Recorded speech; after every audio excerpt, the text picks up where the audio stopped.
In between teachings, every time we do a break, we offer a mandala to the teacher. When the teacher comes down, we offer another mandala. We don't have to keep prostrations. Then after the teaching is finished, we make a prostration to the teacher. Why? The more we prostrate to our teacher from our heart, the more humble we become, ego does not practice. And we do a final dedication. All right, that's the usual procedure. And when you prostrate to your teacher, you should think, teacher of knowledge and wisdom, I offer my body, speech, and mind to you. May I have your qualities of perseverance, the 6 paramitas, so I may be a benefit to others. So I prostrate to you, who I visualize as Lama Tsongkhapa Practice. So we should think like that always when we're teaching. But this is a non-Tibetan environment, so we don't have to be so official. Just so that you know. So usually, when the teacher comes, we make a prostration. So if there's a sponsor, the sponsor comes up, makes offering panda, offering an angpao, English or fruits, whatever. And then everybody prostrates to sit down. We do some chanting and prayers and mandala. Why do we do a mandala offering in between teachings and before teachings? Because sometimes our minds wander. The mandala offering will be instant merit. It's like taking a chocolate bar when you're feeling down.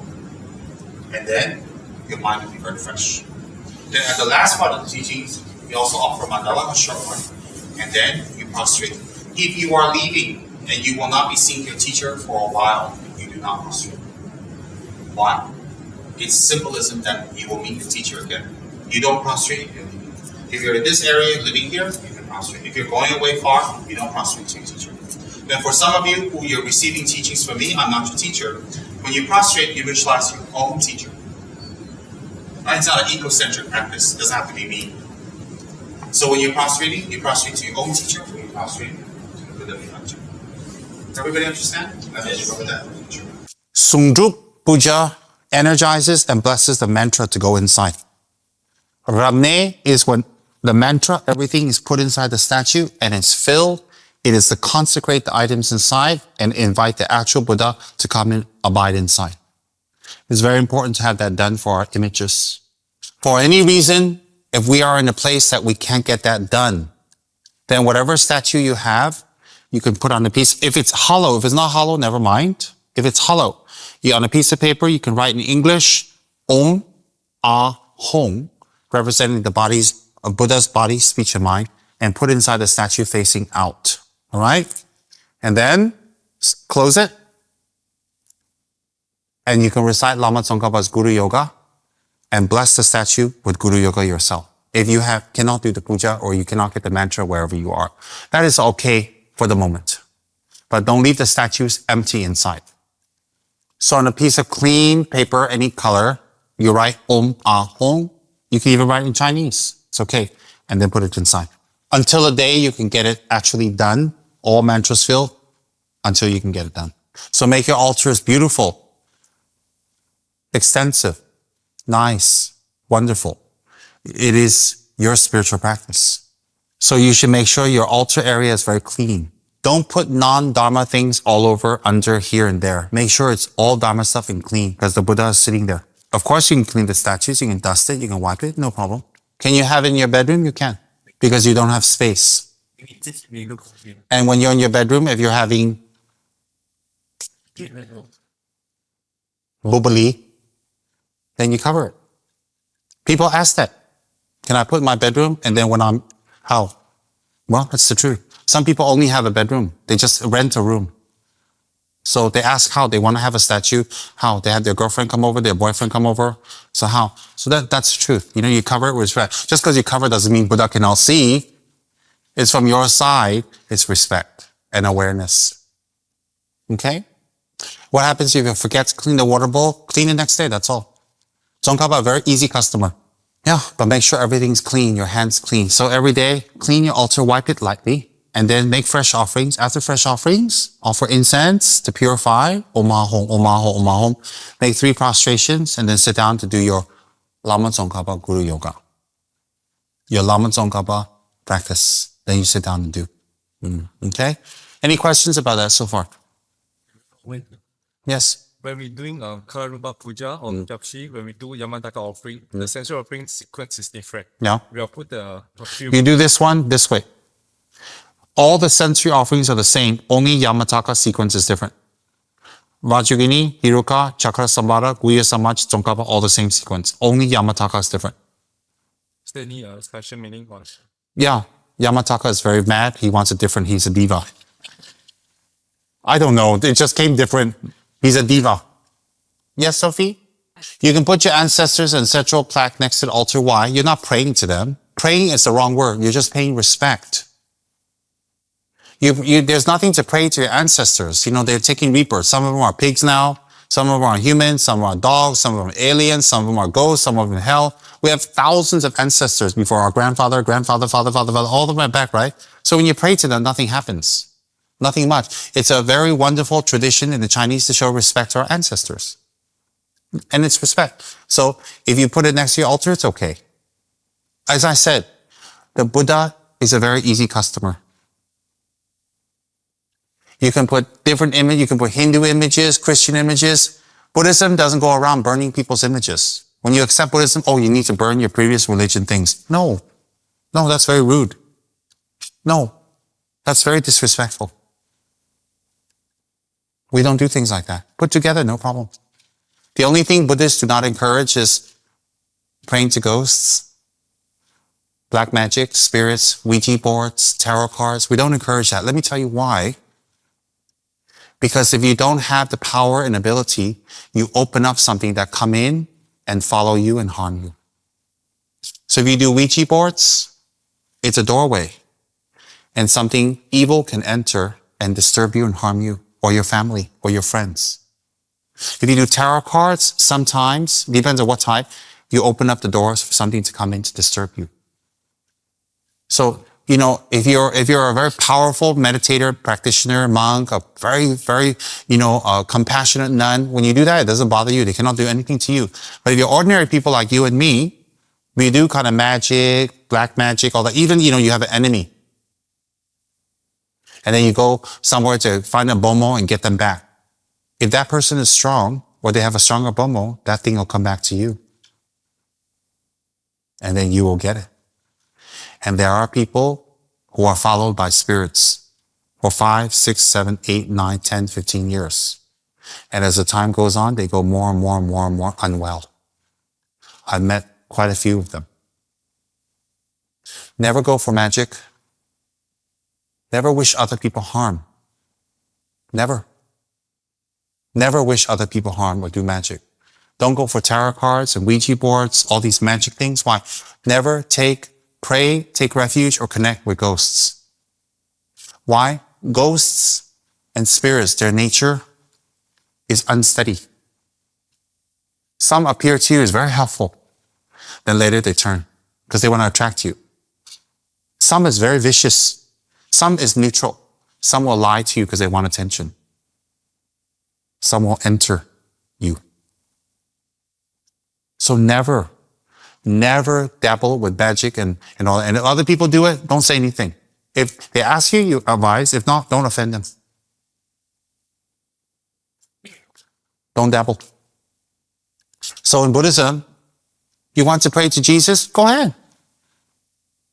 It's okay. You want to pray to Krishna? Beautiful. Ganapati, go ahead. Buddhism is like, just have a good heart. Transform your mind. Because there are good people in all religion and there are bad people in all religion. So it cannot be religion, it must be people. If it's a religion, then this one religion, everybody there must be wonderful what? We have Buddhist monsters and Buddhist saints. We have Christian monsters and Christian saints. So it cannot be the religion, it must be people. That's why I never blame religion. Never put other people's religion down. Even if they put your religion down, you know the truth. Forgiveness, compassion. You don't need to participate. Say, sorry, I have my religion. I don't agree. No disrespect. Bye-bye. That's all. Questions? Yes, Eric? You see, the best is invite the statue with faith, with mantra, make nice altar. That's the best. If cannot, you do whatever can. Because even having Buddha with nothing there, just put gardens, still benefit people. So we try to do the best. Then whatever they can do less, cannot help it. Okay? Questions? Yes, Frian? When you have the initiation of Lama Tsongkhapa, then you have two sets. One is for the actual Lama Tsongkhapa, one is yourself visualized Lama Tsongkhapa. So that's why. Why? When you have the initiation Lama Tsongkhapa, you visualize yourself as Lama Tsongkhapa, body, speech, and mind. That quickens your attainment to become Lama Tsongkhapa. That opens up your inner Buddhahood seed. The practice is very deep. Without initiation, you do this way. Both ways same. The torma is actually made from 5 white substances. Then when you make a certain shape, on top of that, you put a butter sculpture on top to decorate it. But the butter sculpture represents the winds and drops and channels of your body in decorative form. So when you offer that up, you're asking Lama Tsongkhapa to bless you to do the meditation on your channels. So in Malaysia, it's hot. If we make it like in Tibet, it'll melt. So what we do is we make it from paper to symbolize that. Yes, Master Liu? So Rinpoche says, what questions? Just how Priyong was asking, the role of reversed offerings, that is for self-arising as. Yes. So That's in all tantras. Yamataka, Vajrayogini, Hiruka, Lama Tsongkhapa. When you do after initiation, you have one this way because the practice is quicker when you visualize yourself as the Buddha. If you do this way, don't worry. If you do it this way without initiation, it just prepares you so you know how to do in the future. So between all these years, It's fine, actually doing it. as if you have initiation. But you see, I give it differently for everybody. Some are prepared for initiation, some I don't. So everybody's different. Do you understand? Yeah. So we are not transgressing. If you're transgressing, why would I tell you to do it? Okay. Thank you. Thank you. Very logical. Why would I tell you to go kill animals? Good. Question? Will we set our offering from the land? I don't know. That's what they taught me. I don't know. It's like the dot behind, I don't know. Just do it. That one won't affect your spirituality, your practice, your enlightenment. Just forget it. But when you do Mother Tantra, especially Hiruka Vajrayogini, you start everything from the left to right. And there's a reason for that, which I can't tell you right now. So when you do those higher Tantra practices, you have to start everything from left. Okay? But that we won't talk about now. Explain the answer ear whisper and secret lineage. Why is it? It is secret because it is secret from people who are not qualified. What does answer mean? Ensa is the name of a great master, Ensapa. Why ear whisper? Ear meaning it's not written down, it's mouth to ear, mouth to ear. It's not allowed to be written down. There are some practices you give to very high level students. If you give students who are sleepy, cannot remember, late, cannot follow instructions, you never give them ear whisper lineage. So students of the highest quality, there are some teachings you give that you never write down. Example, I have a meditation that was given to me. You're not allowed to write down. And it's to lessen anger.